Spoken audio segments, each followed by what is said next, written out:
Jaya Radha Madhava Kunja Vihari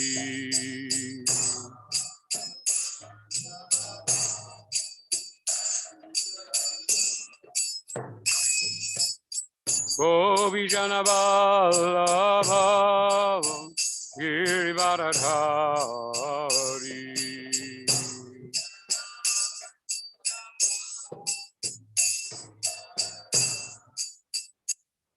Govijana Vallabha Girivardhari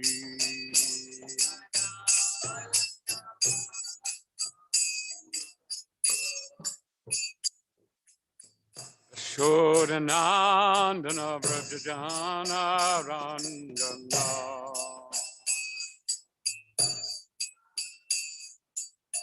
Yashodanandana Vrajajana Ranjana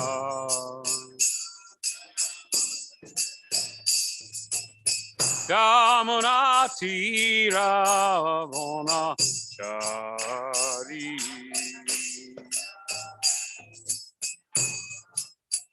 Yamuna Tira Bona Chadi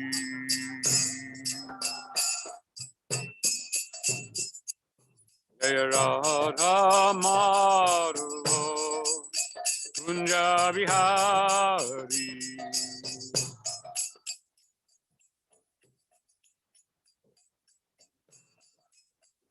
Jaya Radha Madhava Kunja Vihari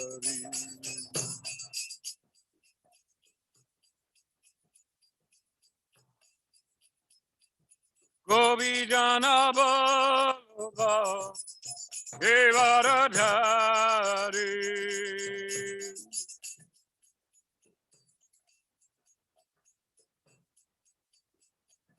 Yashodanandana Vrajajana Ranjana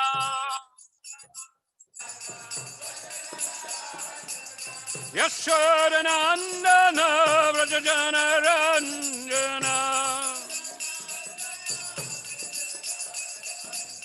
Yamuna Tiravana Chari Yamuna Tiravana Chari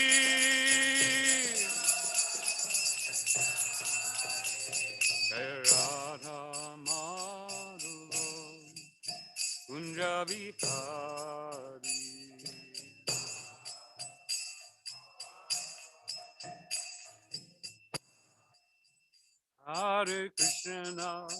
Hare Krishna, Krishna Krishna, Hare Hare, Hare Rama, Hare Rama, Rama Rama, Hare Hare.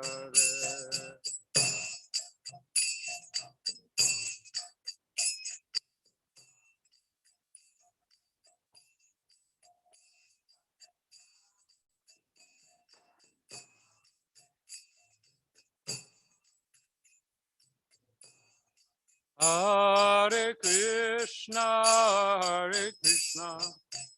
Krishna Krishna, Hare Hare, Hare Rama, Hare Rama, Rama Rama, Hare Hare.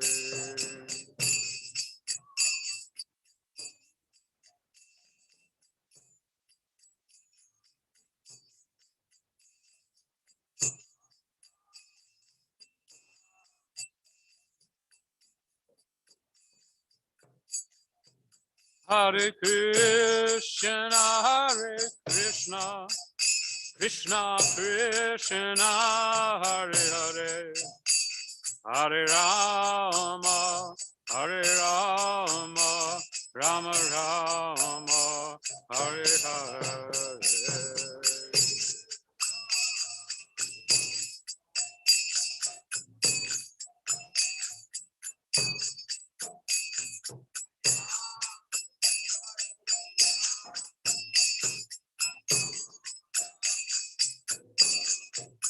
Hare Krishna, Hare Krishna, Krishna Krishna, Hare Hare, Hare Rama, Hare Rama, Rama Rama, Hare Hare.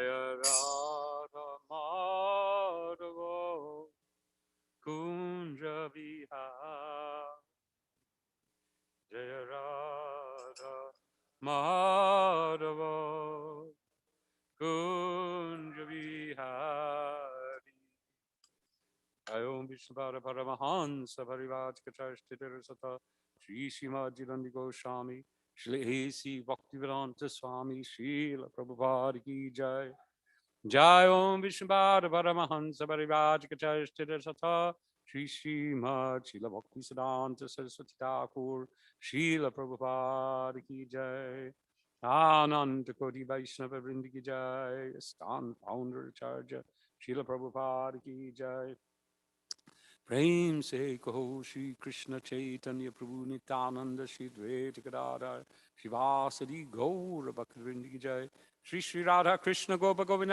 Shyam कुंड राधा कुंड गिरि गोवर्धन की जय श्री वृंदावन धाम की जय श्री मायापुर धाम की जय गंगा माई की जय जमुन माई की जय तुलसी महारानी की जय भक्ति देवी की जय श्रील प्रभुपाद की जय ग्रंथराज श्रीमद् भागवतम की जय Samaveta Bhakta Vrinda Ki Jai. All glories to the assembled devotees. All glories to the assembled devotees. All glories to the assembled devotees. All glories to Sri Guru and Sri Gauranga. All glories to Sri Prabhupada.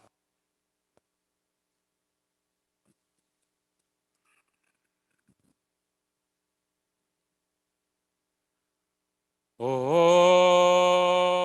Namo Bhagavate Vasudevaya.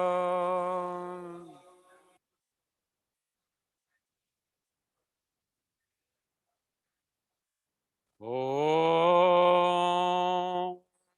Namo Bhagavate Vasudevaya.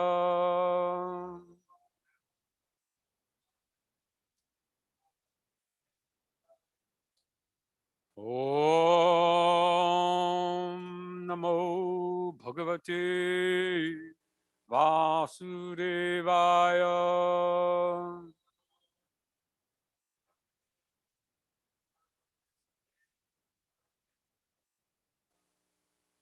Srimad Bhagavatam,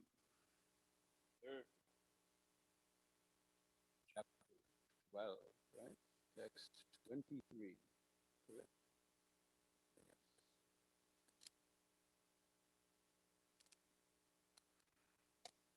It's a bit easier for me to.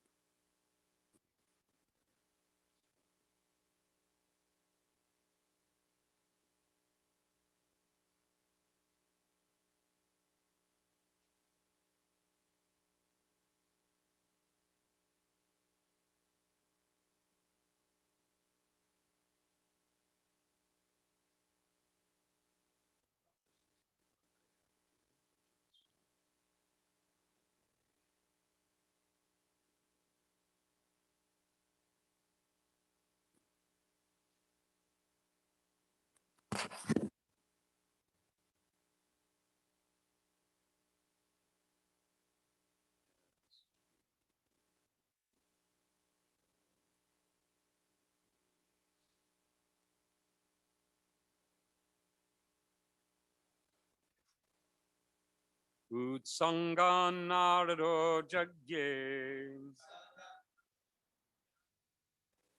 Daksho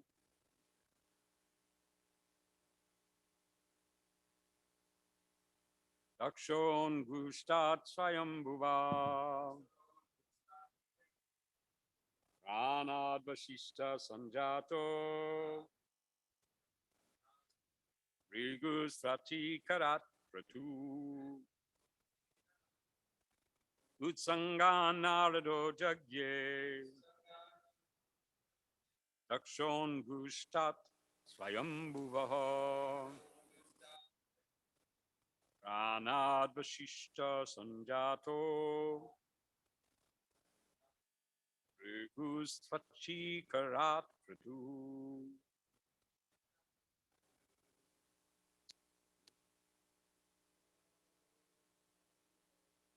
Sangan narado jagye.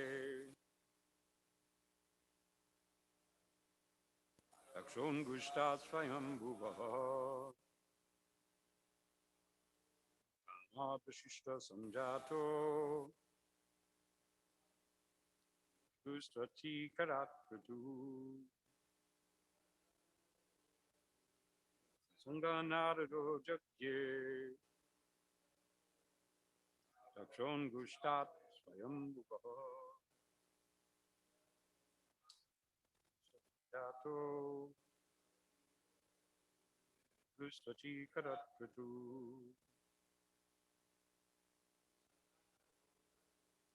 Sanganarado Jakye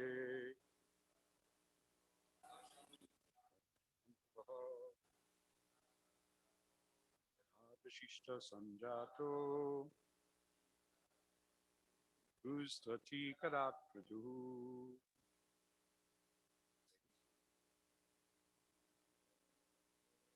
Sanganarado Jagye Chakshon Gustat Swayambhuvaha Pranat Vishishta Sanjato Gustati Karat Pratu Sanganarado Jagye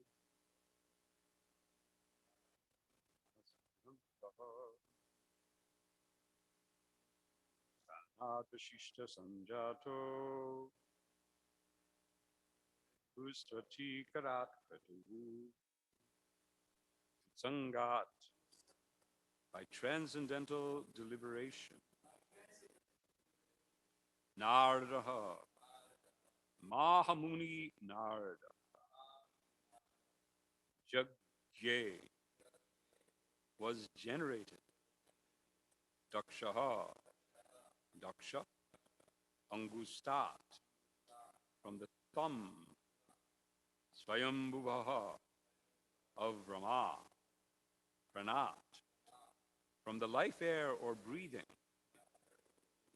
Vishishtaha Vishishta Sanjata Sanjata was born.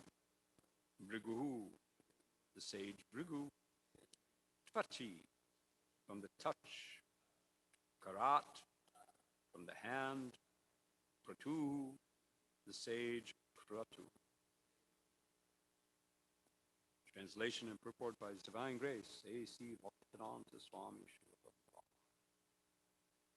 Narada was born from the deliberation of Brahma, which is the best part of the body.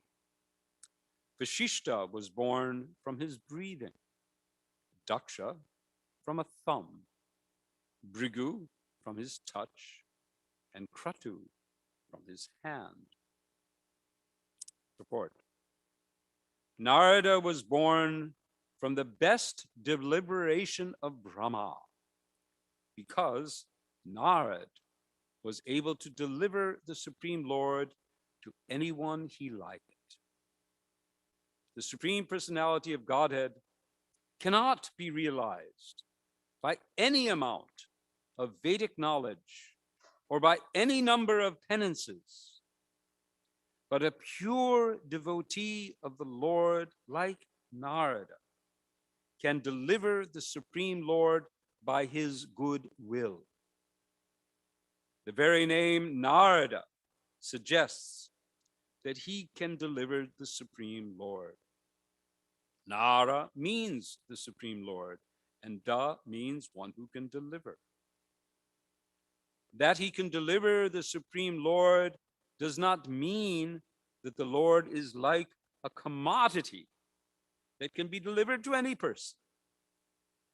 But Narada can deliver to anyone the transcendental loving service of the Lord as a servitor, friend, parent, or lover, as one may desire out of one's own transcendental love for the Lord. In other words, it is Narada only who can deliver the path of Bhakti Yoga, the highest mystic means for attainment of the Supreme Lord. Om Agyanatandasya Prananjana Shlakaya Shmiritam Jena Tasmai Sri Gurave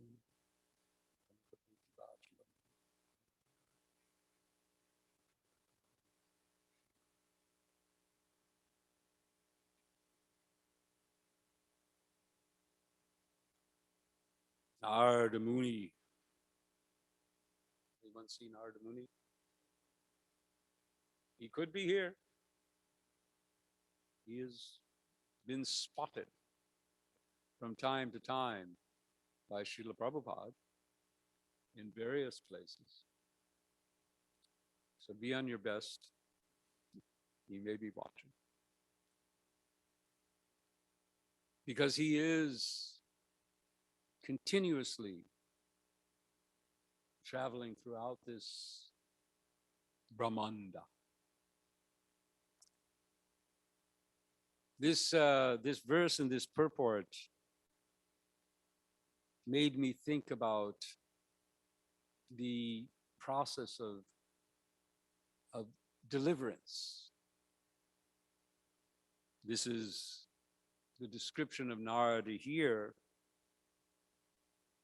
is that he's able to deliver. He has the ability to deliver.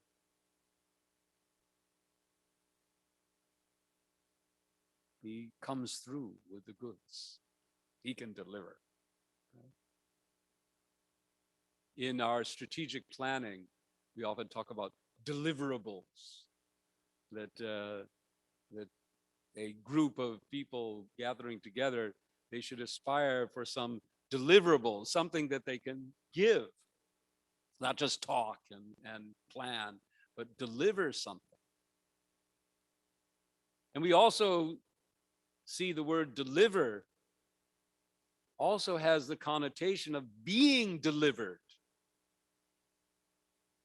That we can not only receive that which is being delivered to us, but we ourselves, when receiving that deliverable, become delivered, saved.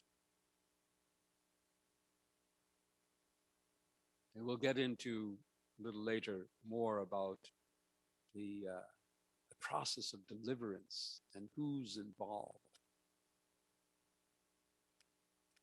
But here we see Narad as being the deliverer and the one who delivers Krishna and delivers the soul. I found it curious that we're hearing about Narad now after hearing about, this is the third time, right? This is his third attempt to get it going. You know, he's set the stage, he's created all the various elemental ingredients for creation, subtle and gross. And now he's got to get it going. He's got to get the process of progeneration going. His first attempt is through the Kumaras, and it fails. And out of his failed attempt to get the Kumaras to begin this process, Rudra comes forth. And Rudra, he gets it going, but he gets it going in such a way that the whole thing is about to be destroyed, like a setting a child loose, or what was it, a bull in a china shop. Rudra's progeny threatens to destroy the whole creation. So Rudra is sent off to meditate, to perform penance. And now, amongst the other sages, Narad appears. The others, Vashishta, Kratu, Daksha, and I think there are altogether 10 of these initial progenitors. Narada stands out because Narada he doesn't engage in the progeneration project. But it's also interesting, I found it interesting that this series, the Kumaras, they go off, and they actually found, later on, we find that they form a sampradaya of Vaishnav worship. Same with Rudra, and same now Brahma and Narada. Sri Sampradaya is a bit different. But anyhow, we can, if we have time, we'll get into that. So here we have Narad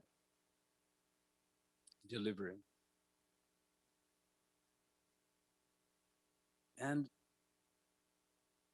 coming back to the point that that you made, I guess, was it yesterday, I think, or the day before yesterday, about the three parties, how the living entities in the material world are not desire,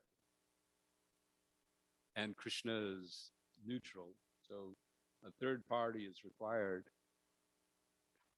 And I was thinking about that, even for those who do desire, there is always the third party. In fact, it's a joint effort.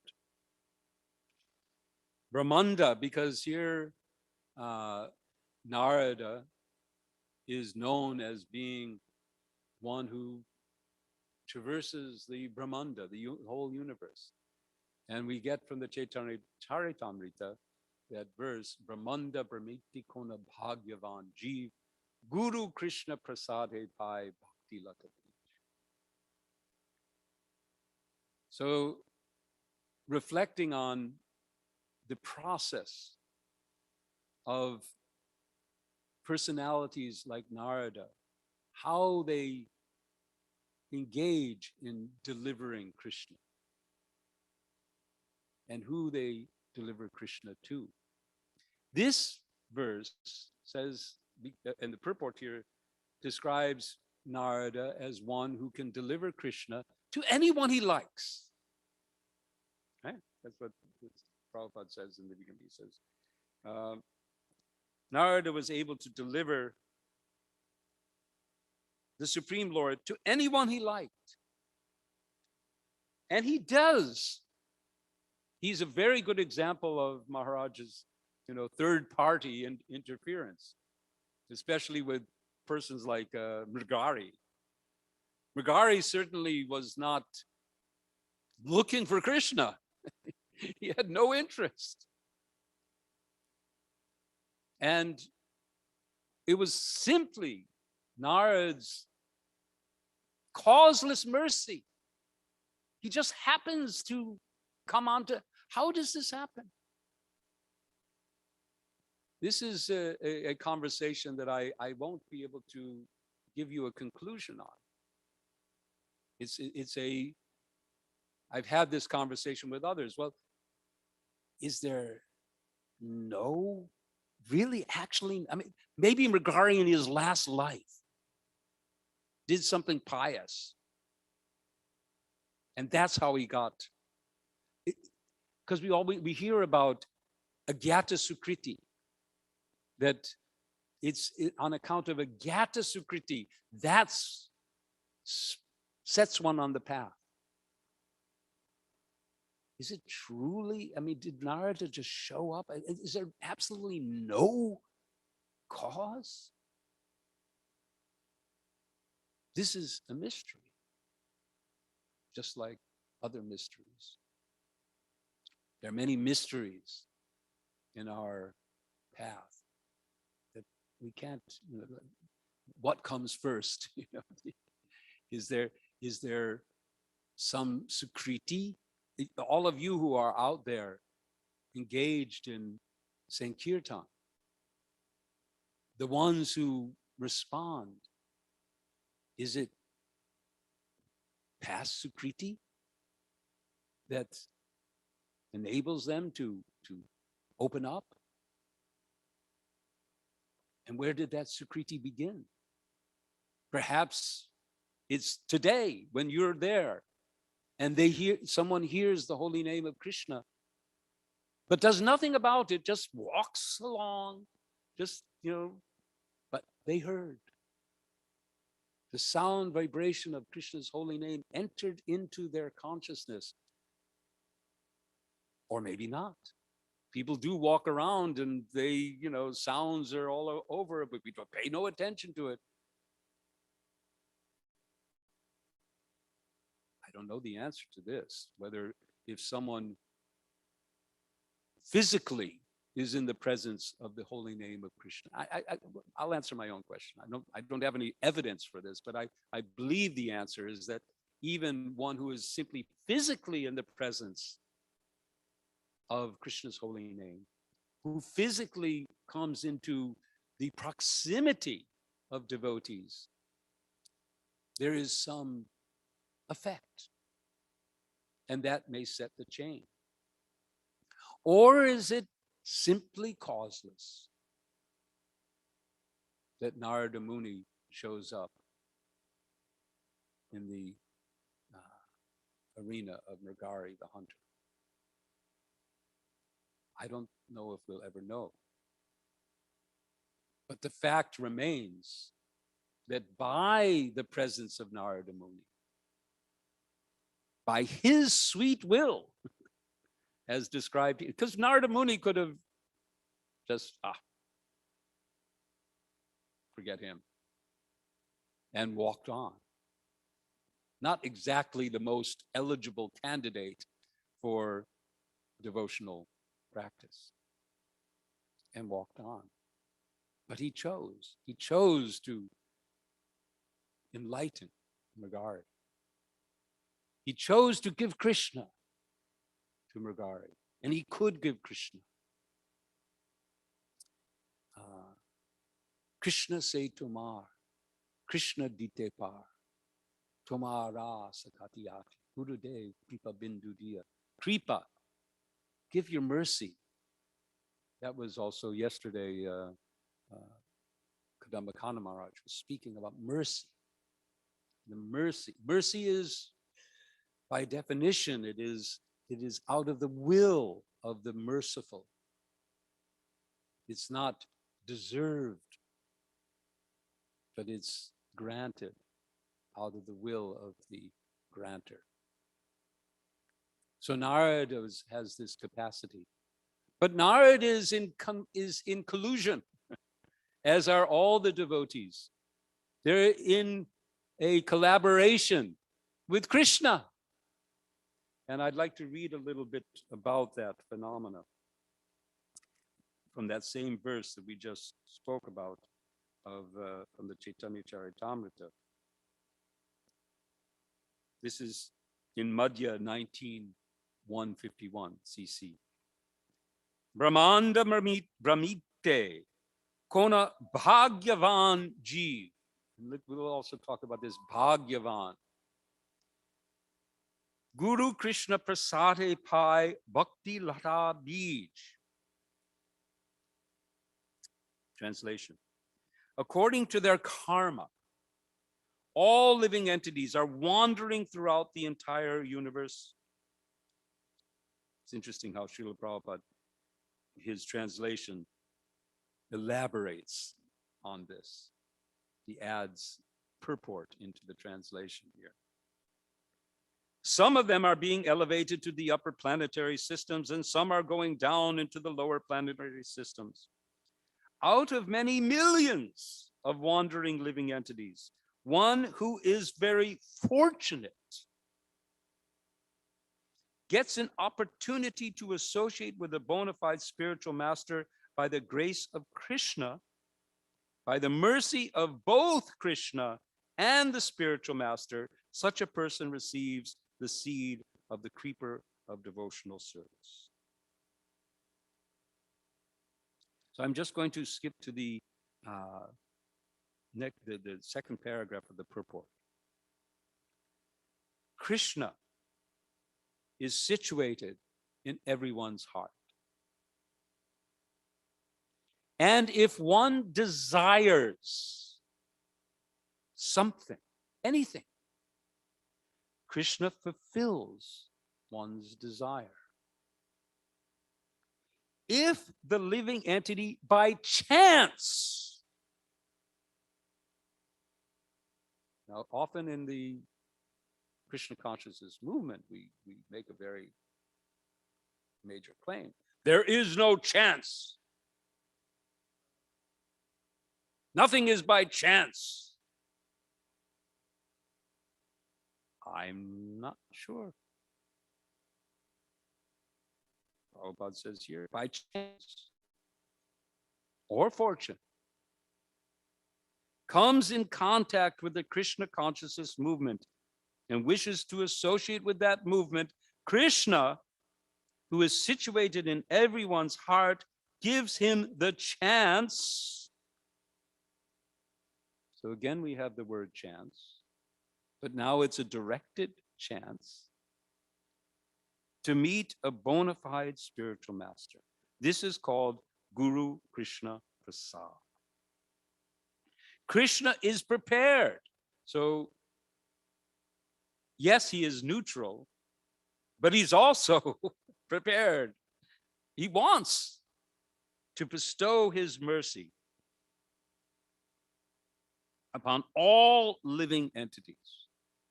All living entities.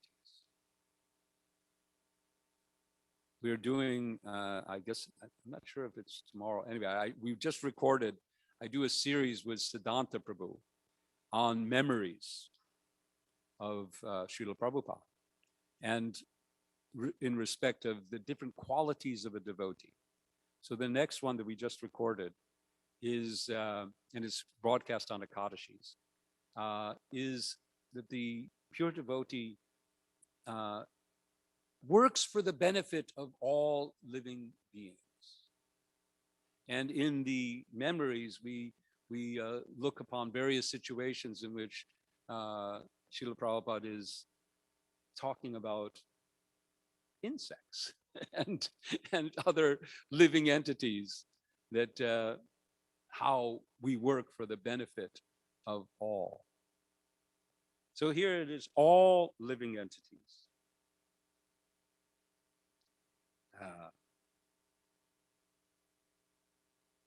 And as soon as a living entity desires the Lord's mercy, the Lord immediately gives him an opportunity to meet a bona fide spiritual master. Such a fortunate person is fortified by both Krishna and the spiritual master. He is helped from within by Krishna and from without by the spiritual master. Both are prepared to help the sincere living being become free from material bondage. Now, the next paragraph is also relevant because here we have Narada as the example. How one can become this fortunate can be seen in the life of Srila Narada Muni. So the clues here about fortune and chance and how this all works starts to be revealed. Narada himself demonstrates how by something, chance, what? How was it? What took place? His situation was based on a curse. He had previously been in the heavenly planets, and he behaved improperly, and he had to suffer on that account. But he gets to associate with devotees. And that whole process begins. So his fortune began with the association of devotees. So the association of a devotee, as Maharaj pointed out the other day, that's the fortune. That's where people get their initial fortune. They become fortunate through the association of the Lord. How they get that association, to me, is still a mystery. Was it some other Sukriti, some other fortune in the past, something that they did? Maybe they were pious or whatever in their past lives, or simply chance. I'm not ruling it out. It is just, I thought about this one time. I said, well, Krishna has many energies. So why not that Krishna has an energy called randomness? That just, for his own pleasure, unpredictableness, being able to just throw it up in the air and see where it lands. And what to speak of the free will of everyone. When you combine everyone's free will with this material sphere of energy, just like, what is it described, that sticks in the ocean come together and meet. That's chance. So somehow or other, living beings come into contact, living entities come into contact with devotees, and their fortune begins. Their fortune begins. And when that fortune starts to impel them to receive more fortune, and the desire for Krishna awakens, then Krishna brings those fortunate persons together. Guru Krishna Prasade Pai. This process, I wanted to relate this to another sphere, which has been a topic of discussion in our society for some time now. Because we began by talking about the deliverance. So sometimes there's this discussion, well, who actually delivers the disciple? Because some people will argue that in order to actually deliver a disciple, one has to be at the level of Narada Muni practically.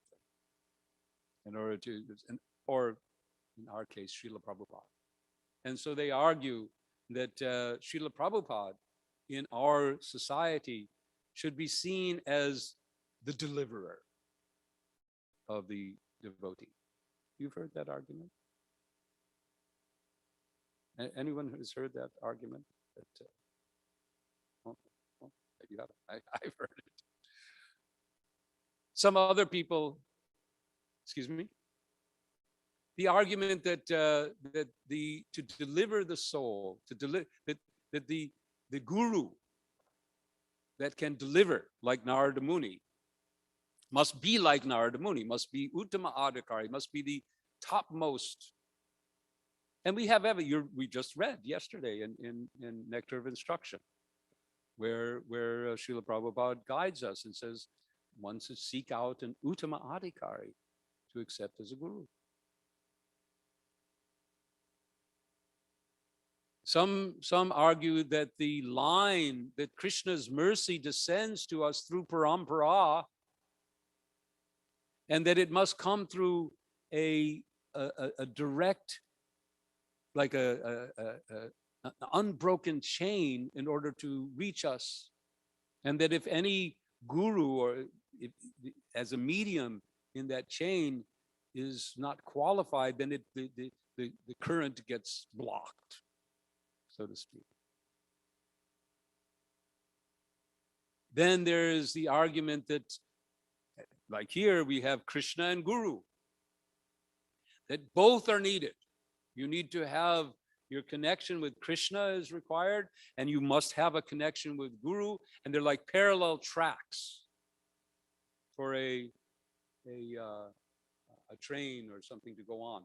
And if one of those tracks gets broken, it has to be fixed. It has to be replaced. It has to be corrected.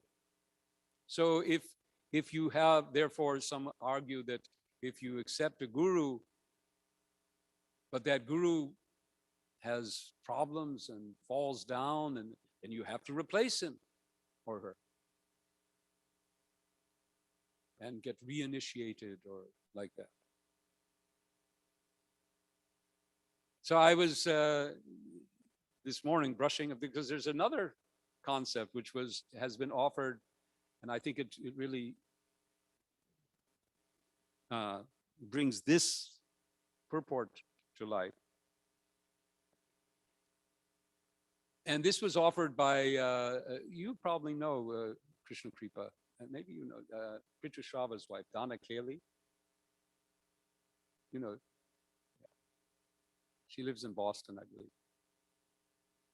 believe.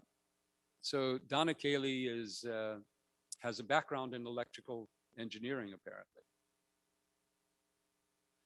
You've studied a little, like you're mentioning, you got, you brought us into transistors, and which is very good. So she talks about parallel circuits.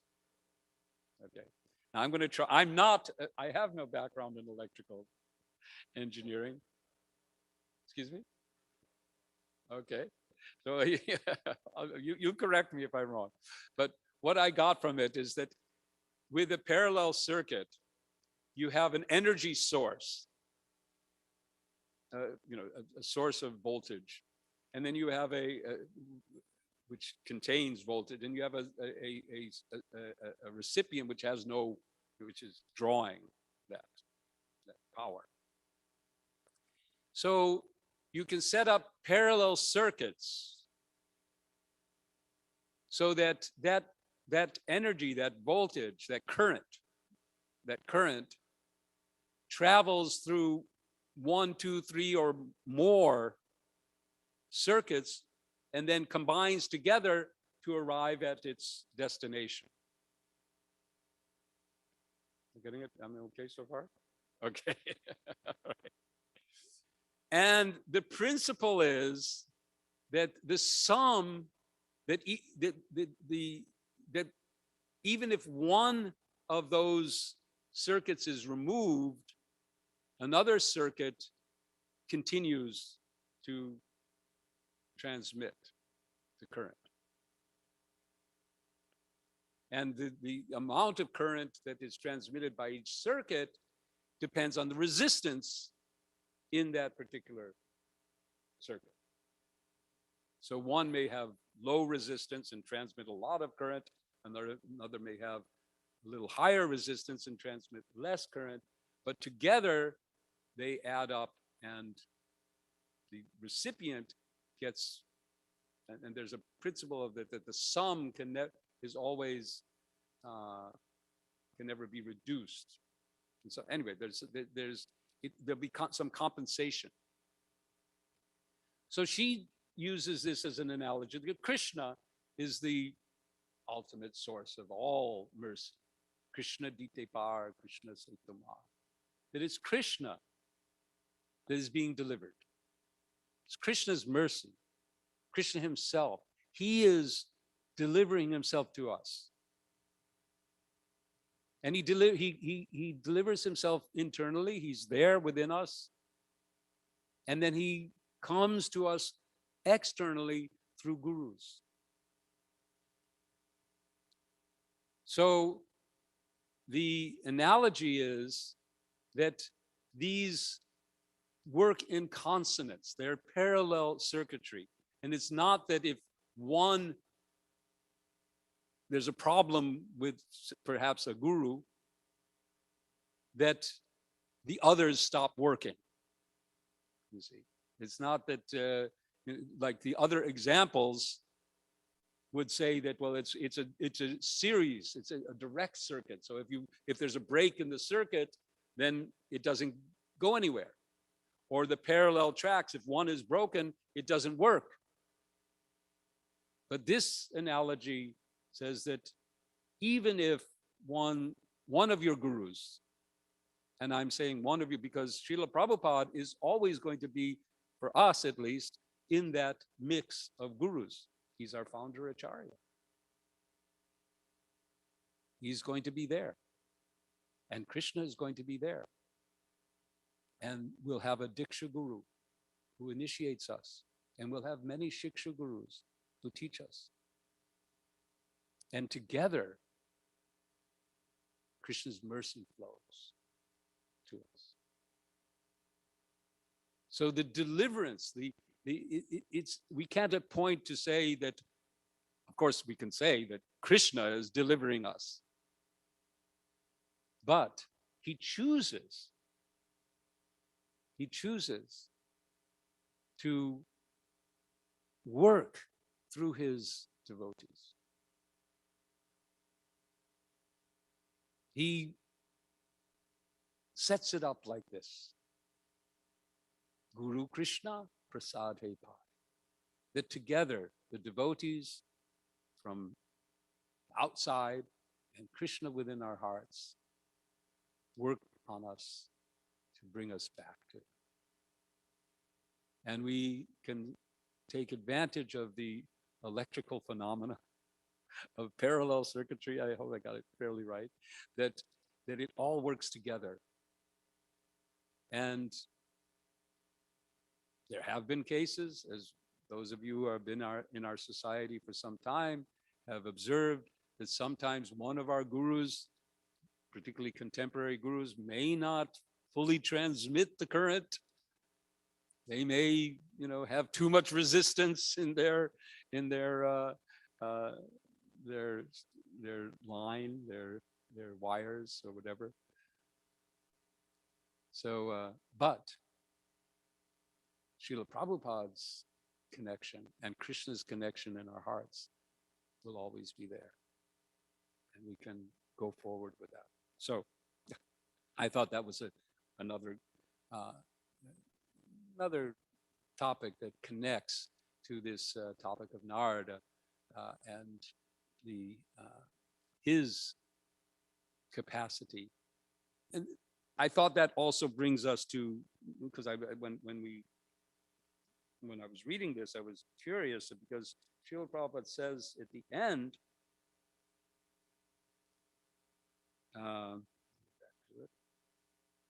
in other words, it is Narada only who can deliver the path of Bhakti Yoga. So I thought that maybe adds another element to this circuitry example, is that the Sampradaya, and Narada is the initial, we have Brahma, and then comes Narada, and then Narada basically really gets the Sampradaya going. He instructs Vyasadeva. He's everywhere in our Sampradaya, showing up. Not only in our Sampradaya, he shows up in most, I think in the other Sampradayas too, he shows up. So, but he's really, really important. And he kind of gets that current going. For us, he's very special because he chooses to dedicate his life, which is the entire life of this universe, to the deliverance of all living beings. So I would say by this statement of Srila Prabhupada's, and that we've got a connection. We're all connected somehow to Narad. And I don't know if he's here listening, but he has. Prabhupada has seen him. I think the one I know about is in London. I guess it was I don't know if it was in installation or at some point in Soho Street. He commented that, did you see? He asked if no one, of course, had. But from that point, he said, you've got to make a seat for Narada Muni. So there's a seat for Narada Muni in the London temple. Maybe we need to make a seat for Narada Muni. Maybe that's why, yeah.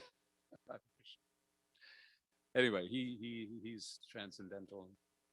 He chooses to appear to work it out. But I don't know if I'll ever see him. So, Narada Muni ki jai. Let us be thankful for his mercy, his salvation. We are all saved by the mercy of Sri Narada. Hare Krishna. So, any comments, Maharaj?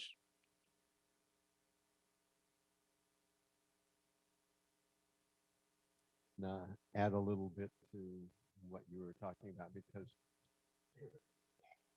in the Harinam Chintamani, it mentions that there are three kinds of sukriti, three categories. Mhm. And those are Karmunmukhi sukriti, Jnanunmukhi sukriti, and Bhaktiunmukhi sukriti. So I think it's important to keep in mind that these three types of sukriti are not the same thing. You know, that if one performs any amount of karmunmukhi sukriti, karma of course means fruit of activity, and unmukhi means facing. So in other words, this kind of karmunmukhi sukriti faces the proposal of getting some material benefit. So if one is performing karmanmukhi sukriti, they're doing something that's pious activity, and their goal is to get a material result. And you can do limitless karmanmukhi sukriti, will never make you eligible for bhakti. Similarly, there's jnanunmukhi sukriti. If you're performing austerities, so you'll get mundane philosophical knowledge, that also will never get you Krishna consciousness.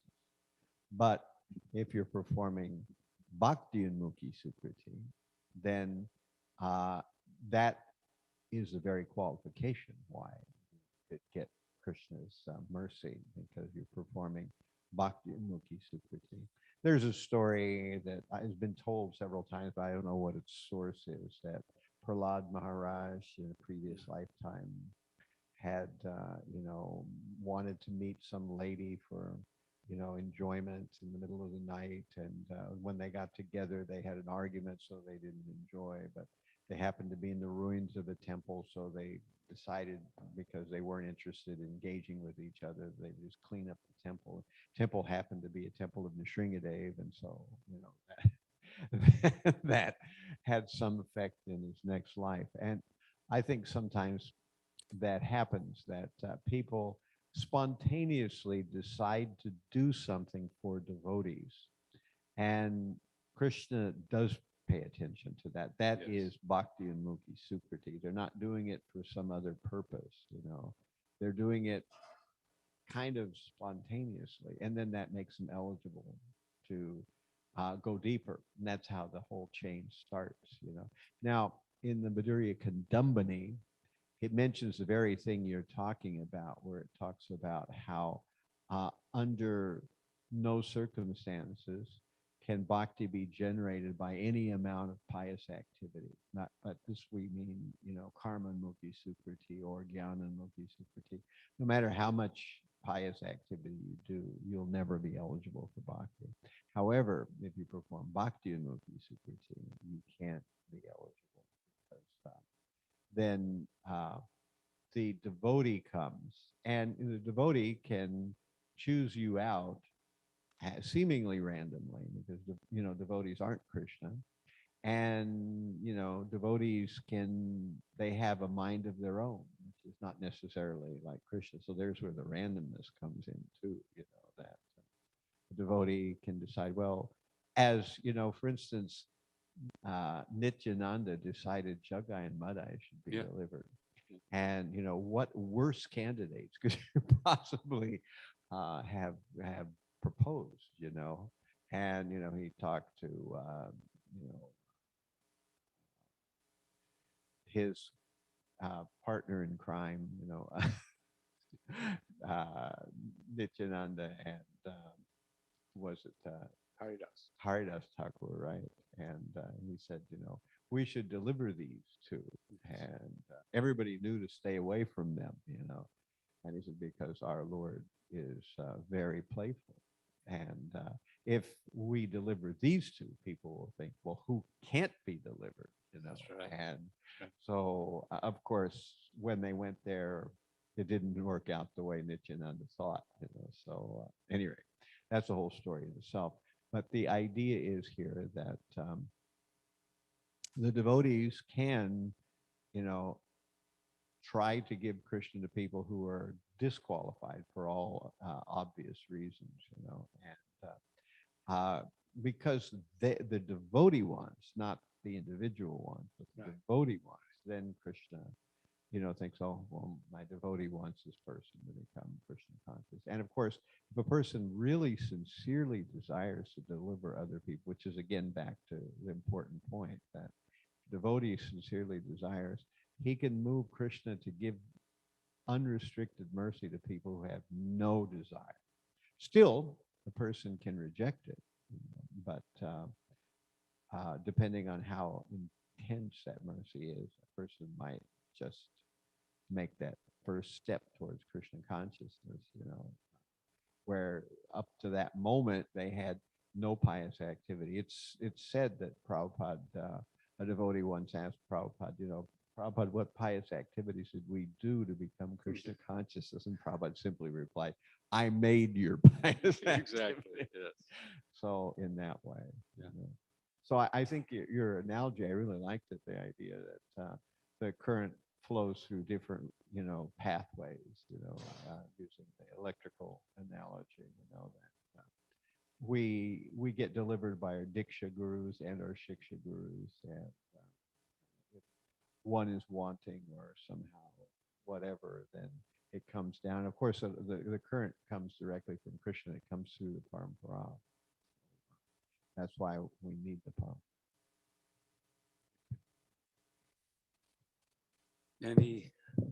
Thank you so much. Any questions or? Yes, Krishna Kripa.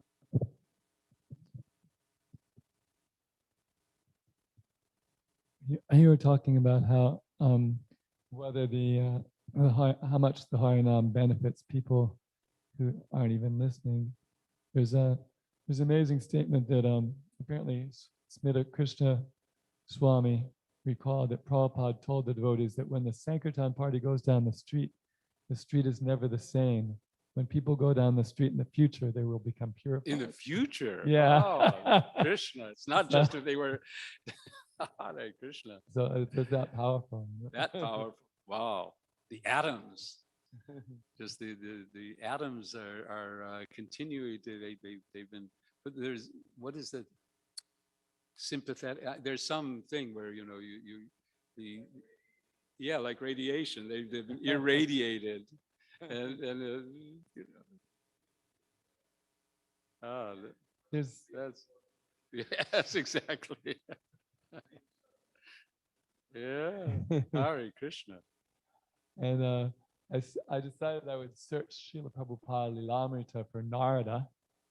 And apparently when the devotees were at 26 2nd Avenue, they rented a place called Judson Hall for $200 and only 7 people came.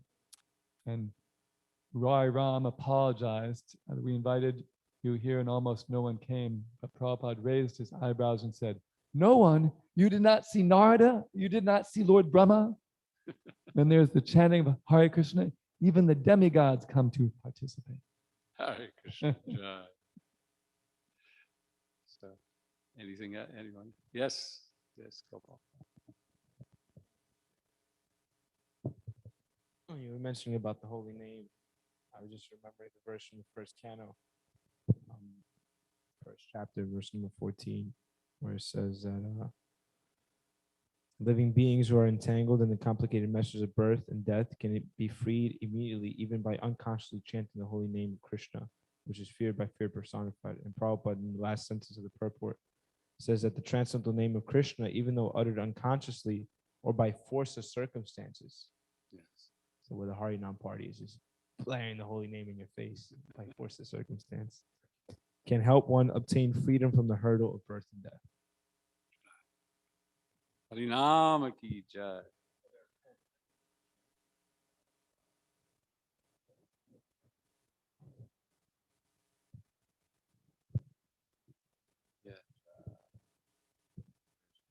Hela, Stoba, Harihasya, and there's one other one. Sanketa, right? Sanketa. So Sanketa is saying the holy name, but indicating something different. Right. Harihasya is saying the holy name, but saying it jokingly. Yeah. That also is effective. Also, there is Stoba, saying the holy name in derision. Even that is effective. And finally, Hela, which is saying the holy name in a neglectful way. So those are four kinds of,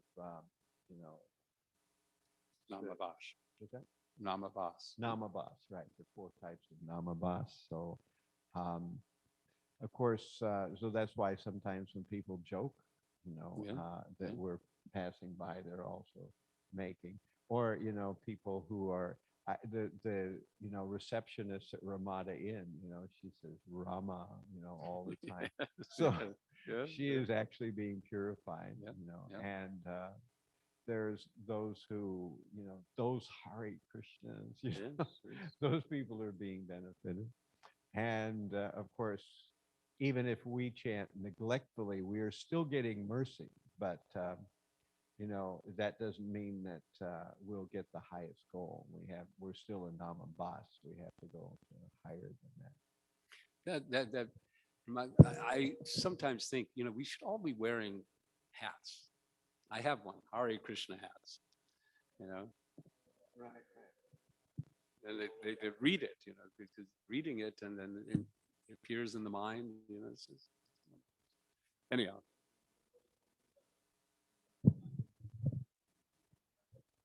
He insists always when he's out to wear a sweater or a shirt that has the whole Maha Mantra on his back. Yeah. So he's walking around. Yeah, we should think about these things. More of distribution of the mantra in visual form is, I think we could do more personally. So anyway,